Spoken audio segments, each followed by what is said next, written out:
A woman walked into a building with a leopard. She was too arrogant. However, in Abu Dhabi, UAE, people were either rich or royal. It was hard to find a low profile here. There were a lot of ladies, luxury cars and local tyrants here, so a guy came up with the idea to create a fraud in this luxury place. Hello, everyone. I'm Harry. Today, let's take a look at the 2021 American comedy film, The Misfits, to see how to create a heist in the Middle East. That day, the FBI was looking for Richard at Schultz's prison. As a result, when they came to prison, he had disappeared. Checking the monitoring, it turned out that Richard got the key through the drone and successfully escaped from prison. It was not the first time Richard had escaped from prison. Finally, Schultz interrogated his cellmate. Only then did he know Richard's whereabouts. At this time, Richard had sat in the bar and had a drink. The prince was a rich man. How rich was he? He went international shopping every year. Every day, he got a new watch. He just sat down. Richard approached and interacted with him. Richard pretended to accidentally spill the wine on the prince. While wiping the wine, he took the prince's wallet. But Richard just walked out of the hotel. The prince's bodyguard stopped him. They took the wallet back and beat him to the bones. Fortunately, the room card was still there. As a thief, Richard's goal was not a wallet. It was something in the prince's room. Taking a look around, he found a box of priceless watches on the faucet. But when he was just about to leave, the prince and his bodyguards came back to his room. Richard avoided the unexpected encounter perfectly. When his bodyguards came out, Richard, who was familiar with the directions, had taken the elevator to flee the scene. Richard was complacent, swaggering out of the hotel with sunglasses. A luxury car stopped to pick him up. Richard wondered who it was. Surprise! Richard smiled bitterly. The FBI had come to the hotel to look for him. He felt that if he didn't run now, he wouldn't have a chance. After weighing up again and again, Richard could only get on the car. Hunters often appeared in the form of prey. It turned out that the identity of the prince was false. He was the leader of the theft gang. 3 capable associates had been recruited. Ringo was good at unlocking. Wick was good at blasting and Violet was good at martial arts. Richard was the next master he wanted to recruit. The prince refused so many frauds to do a big crime. He wanted to steal a ton of gold from a private prison. The car sped away like a cheetah on the road. The FBI couldn't catch up with them. The prince had a video of Richard stealing. Behind him was the pursuit of the police. Helplessly, Richard had to accept the deal and joined the prince's team. On the plane, Ringo said everyone was a rogue with good intentions. Now their common enemy was Schultz. Schultz teamed up with terrorists. Together, they opened a private prison. Hiding in the dark, they made a lot of money. Hearing about Schultz's conspiracy, Richard was riled up with anger. But he was always a loner from the beginning. He didn't want to get into trouble. At this time, the prince started his temptation, saying there were $10 million in gold in prison. That sounded interesting. Richard listened to the plan closely. The gang hoped Richard, an expert in the prison escape, could sneak into Schultz's prison and cooperated with him to steal gold. That was a good idea, but the risk was also a weighing matter. Richard had just escaped from prison, so he didn't promise hastily. The prince told Richard the team welcomed him at any time, so if Richard changed his mind, just go find him. Richard hailed a cab. In UAE, taxis were luxury cars. Richard got in the car and came to the most advanced hotel in the area. Richard was not here to stay. Instead, he started his old business, looking around for his targets. A man with a branch watch caught his eyes. After a little awkward chat, Richard took the man's wallet. Just when he turned around and left, he bumped into a girl head-on. In just a few seconds, the wallet turned pink. Richard looked back. Hope was stealing from the man with her little tricks. Richard walked forward impolitely and interrupted them, then he argued with Hope about his wallet. The man on one side didn't want Richard to ruin his good deeds. He immediately drove Richard away. As a result, Richard directly said that Hope was his daughter. The man was embarrassed that he had to leave. The two were very happy to get together. Richard also asked about his daughter's purpose. Obviously, just like her father, Hope also came here to sneak things around. In the conversation, Hope brought up her mother. Now everyone was in harmony. Due to busy schedules, Hope said goodbye to Richard and left. Richard drank alone in the bar. He was upset that he was separated from his wife and daughter.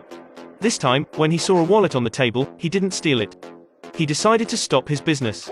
The next day, Richard found the prince. Richard said that he could join at one condition.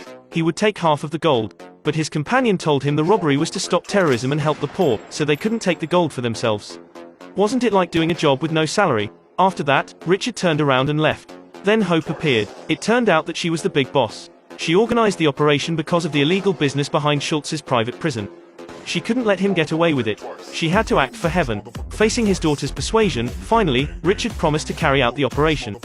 They made a lot of preparations. Richard inferred from the clues the disguised laundry room was where the vault was located. As an expert, Richard wanted to direct this operation. As a result, Hope arranged camels for them.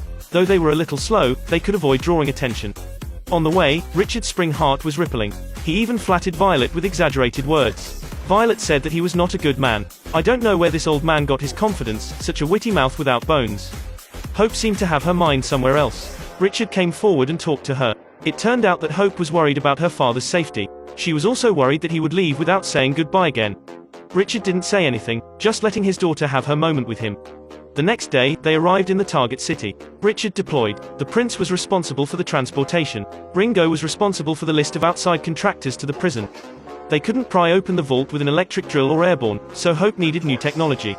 Violet was responsible for monitoring. After that, the team disguised as civilians, coming to the hotel to monitor Schultz's transactions with terrorists. They found out that the terrorists wanted to exchange gold for cash. They would leave by plane tomorrow. So to prevent the deal from happening, Richard used his usual tricks to swap the suitcases. When the terrorist found out he was fooled, he called Schultz and confronted him. Schultz argued that his bodyguards must have stolen it. The terrorist gave Schultz 3 days to find out the one who stole his gold. All this was monitored by Richard and his companions. So the grand thieves must steal gold in 3 days. Richard deployed the operation. Ringo pretended to be a member of the Ministry of Public Health, who came to inspect the prison kitchen equipment. He told the warden that the equipment was unqualified and needed to be replaced. Scared of being involved, the warden could only compromise. The next day, the thieves disguised themselves as workers and sneaked into prison by transporting equipment. Taking advantage of the time to change equipment, Wick and Richard put on prison clothes and hid in the equipment. Unfortunately, the warden wanted to inspect the equipment, so he came to the kitchen and switched the power up. Richard in the oven was roasted. Fortunately, the witty Ringo told the warden the equipment needed to be cultivated. Just then, the power was turned off. Ringo stole the door card from the warden's pocket. Using the door card, Richard and Wick found out the location of the vault. They drugged the prison food. The uninformed inmates ate with relish. After a while, they all vomited. The whole prison was crammed into the infirmary. Soon, the infirmary was overcrowded. Schultz noticed it. He could only ask for help from an external hospital. Taking advantage of the chaos in the prison, Richard and Wick came to the toilet. The vault was directly below the toilet. Out of the blue, Wick danced to the music. After drilling a small hole, Wick took out the gas tank and said that he was about to blow this place up. Meanwhile, Hope had already arranged a car attached with bombs outside. After a detonation, both sides exploded at the same time, covering the sound from the toilet. When they got down to the vault, Wick manipulated the camera first. When Schultz came to check the surveillance, no abnormality was found in the vault. Richard and Wick started to load up the gold. Unfortunately, Schultz wanted to enlarge the picture. Then he found out that the image was still. When he came to the vault, the gold was long gone. Schultz ordered the guards to lock down the prison. As a result, from the mobile hospital bed, gold fell out. Schultz reacted immediately. He ordered the guards to stop the leaving ambulance, but they didn't find gold in it. At this time, Schultz noticed the disinfection personnel. Under their guidance, Schultz supposed the gold was hidden in the disinfection car. Unexpectedly, this was Richard's plan to lure the tiger away from the mountain. Schultz chased after the disinfection car with his guards. Ringo and the prince lured him to the desert. Soon, Schultz's reinforcements arrived. Both sides staged speed and passion in the desert.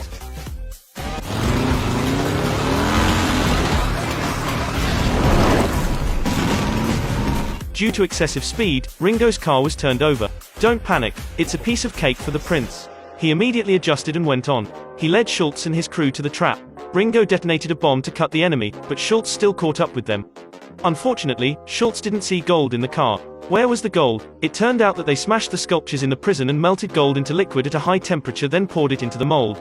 Such geniuses. The real golden eagle was made. After that, Richard and his companions disguised as maintenance personnel. The gold was transported out. Schultz wanted to kill them.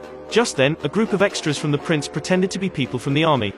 Schultz used his last tactic, hope. But they caught the wrong person. It was Violet who was kidnapped. Violet was a master in martial arts. She quickly got rid of Schultz's fellowman. Schultz was also in a crisis. He was handed over to the terrorist. You can't get my gold back, your life ends here.